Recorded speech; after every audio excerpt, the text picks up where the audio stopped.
Welcome, everyone, to Gloomwood Radio. I'm your host, Dawson, and it's a privilege to be your guide into the shadows once again. Tonight, we're traveling far from home, deep into the jungles of Southeast Asia, for a story that comes to us from a listener named Win in Thailand. Now, a quick word before we begin.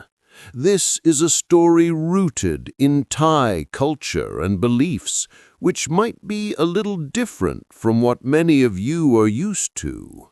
In Thailand, the spiritual world is often seen as existing right alongside our own. So I ask you to listen with an open mind.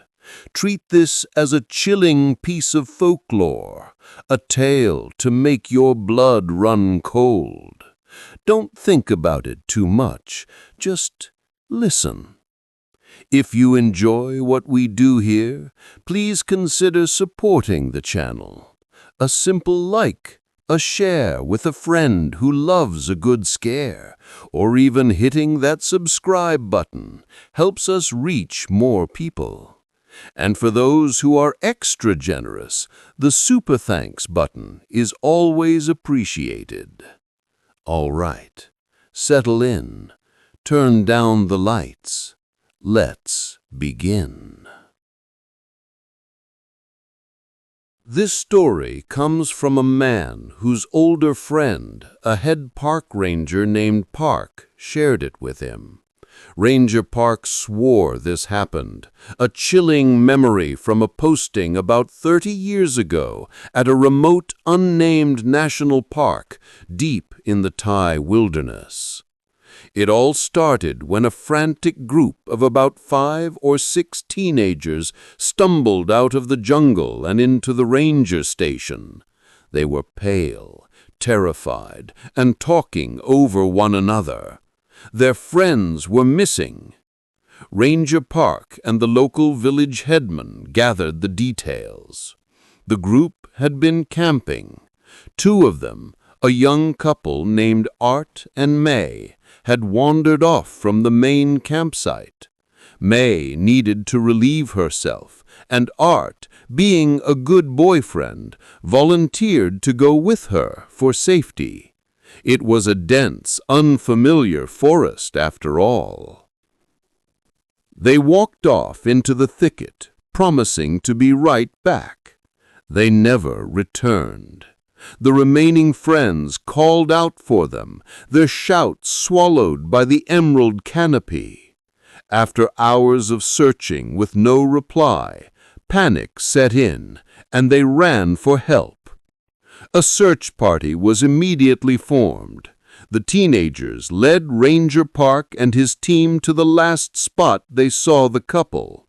It wasn't particularly treacherous terrain, just thick with undergrowth. Art and May had simply walked into the green wall of the jungle and vanished. The team spread out, following faint tracks. After a while, they came to a sudden drop-off, a steep, rocky cliff with a churning river below. A dreadful thought entered everyone's mind. Could they have slipped? Could they have fallen into the river? The search shifted downstream. They scoured the riverbanks and the murky water for hours, but found nothing. No bodies, no clothing, no sign of them at all. The village headman, a man who knew the forest like the back of his hand, conferred with Ranger Park. He explained that if someone fell into the river here, the current wouldn't carry them towards any villages. It would take them deeper, further into the uninhabited wilderness. But, he added, there was one place, a single isolated hut deep in the forest, along a forgotten trail. He wasn't sure who it belonged to, or if anyone even lived there anymore. It was a long shot, but perhaps the couple had somehow survived the fall and stumbled upon it. With no other leads, the team split up. One group would continue searching the river, while Ranger Park and the headman led a small team towards the mysterious hut. Now, let's turn back the clock and see this through the eyes of Art and May themselves. Just as their friends had said, May needed to use the bathroom. As they walked, searching for a private spot, the ground beneath them, slick with damp leaves and moss, gave way. They didn't just slip, they tumbled, sliding down a steep, muddy embankment they hadn't seen in the dim, filtered light of the jungle. They crashed into the cold, fast-moving water below. The shock was immense. They were pulled under, gasping for air. A backpack Art was carrying was torn from his shoulders and swept away by the current. They fought desperately, thrashing against the river's pull until they finally managed to claw their way onto the opposite bank, bruised, soaked, and terrified. They tried to retrace their steps, but it was impossible. In every direction, the forest looked the same, a monstrous repeating pattern of ancient trees and tangled vines. As dusk began to bleed through the canopy, turning the greens to black, they walked aimlessly, their hope feeding with the light. And then they saw it. Through the trees, a splintered silhouette against the dying light, a small, dilapidated shack, a hut. It looked abandoned, as if it hadn't seen a living soul in decades. With no other options, they pushed open the creaking door and stepped inside. The air was stale and thick with the smell of dust and decay. There was old furniture, some basic supplies all covered in a thick layer of grime. They decided it was their only chance. They had to take shelter here for the night and wait for morning or for rescuers. As darkness consumed the forest outside, their fear began to fester. May, her voice trembling, started talking about the dangers, wild animals, snakes, and then she whispered the word that hung heavy in the air between them. What if there are ghosts out here? The instant the word ghosts left her lips, the hut's door was thrown open with a violent bang. A man stood silhouetted in the doorway. He was large, powerfully built, with a hard, stern face and the rugged look of a seasoned hunter. He stared at them with dark, piercing eyes. "Who are you?" he growled, his voice like rocks grinding together. "How did you get into my home?" Terrified, they stammered out their story. The camping trip, the fall into the river, being lost. The man's harsh expression softened slightly. He seemed to understand. "I see," he said. "I thought you were thieves. I saw shadows moving around my hut, so I came to check." He introduced himself as Uncle Dam. He told them they were lucky to have found his hut. The jungle was no place to be after dark. He offered to guide them back to civilization, but only in the morning. "It's too dangerous at night. I can protect myself, but with two of you, it's a risk I won't take." He asked if they were hungry. When they nodded, he said, "All right, I'll get you something to eat. Stay here, but listen to me very, very carefully." He leaned in, his voice dropping to a low, serious whisper. "While I'm gone, no matter what you hear outside this door, a voice, a scratching, anything, do not open it. Do not speak to it. Understand? Out here, the animals aren't the only danger. The ghosts in this forest are fierce." And with that, He turned and disappeared into the night, leaving them alone in the suffocating darkness. The couple sat in stunned silence, the man's warning echoing in their minds. Why would he be so insistent about ghosts? Their fear returned, stronger than before. They huddled together, listening to the strange, unsettling sounds of the jungle night. A few minutes later, the door burst open again. It was him, Uncle Dum.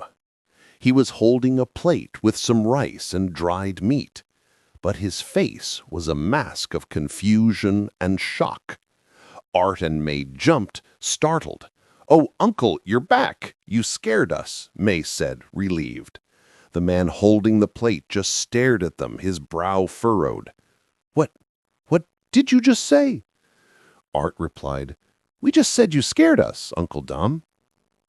The man's eyes widened. He took a hesitant step back. You called someone else by that name just now, didn't you? Before I entered." Confused, May said, "No, Wait, who's Uncle Dang?" The man's face went pale. "Dang? Where did you hear that name?" he demanded. "My name is Dum. Dang was my twin brother. He died years ago from a jungle fever, right here in this forest. His spirit, it never left. He loves to trick people who get lost out here. It seems you've already met his ghost." Art and May looked at each other, their hearts pounding in their chests. Was it possible? Had the first man been a ghost? This was too much. The fear was unbearable. People, ghosts, they couldn't tell what was real anymore. "I'm sorry, Uncle," Art said, his voice shaking. We can't stay here. We're leaving." He grabbed May's hand and they scrambled towards the door, but as they flung it open, they froze. Standing right outside, not 2 feet away, was another man, a man with the exact same face. One was inside the hut, one was outside, identical. The man outside snarled at the man inside. "You're not taking them from me. I saw them first. I'm taking them with me." The one inside the hut laughed, a horrible guttural sound. "I won't let you. They're mine. I'm going to eat them." That was it, the breaking point. Art and May let out a shared scream of pure terror and bolted.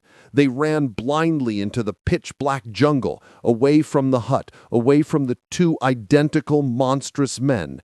Behind them, the sound of 2 voices joined in horrifying maniacal laughter, chased them into the darkness until they could hear it no more.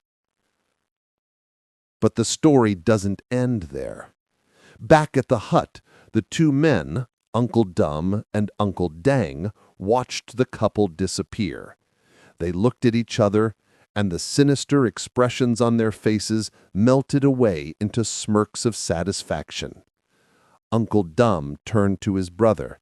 "Dang," he said, "go get that backpack you found by the river."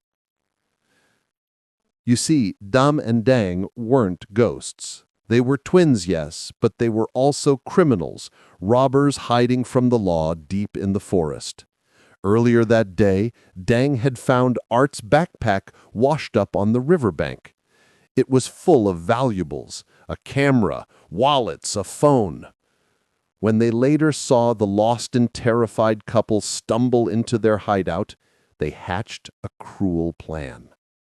They hid and listened, and when they heard May whisper her fear of ghosts, they knew exactly how to play it. They would use their identical appearances and the couple's fear to create a terrifying ghost story, scaring them away so they could keep the loot without any trouble. They had done it. They had successfully tricked the couple. They had scared them so badly they would likely never find their way back.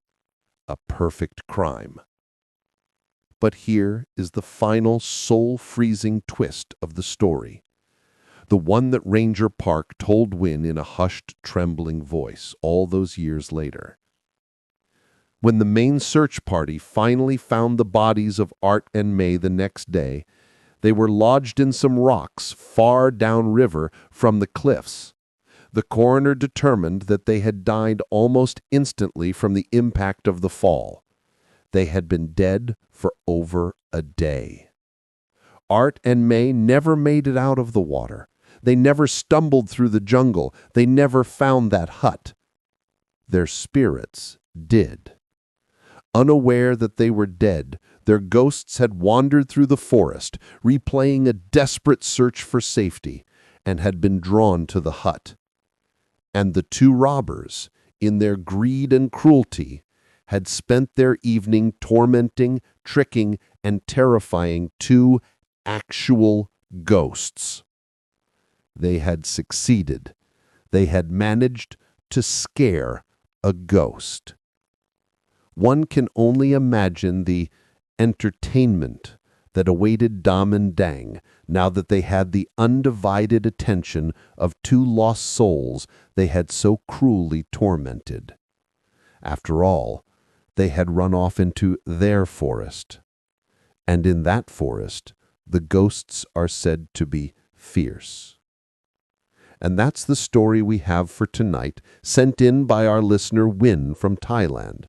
A chilling reminder that sometimes the things we fear are not what we think they are. And sometimes the most dangerous thing you can do is to prey on the lost and the frightened. Thank you for joining me here on Gloomwood Radio. If that story sent a shiver down your spine, please don't forget to like, share, and subscribe. It means the world to us. And a special thank you to our supporters who use the Super Thanks feature. Until next time, sleep well if you can.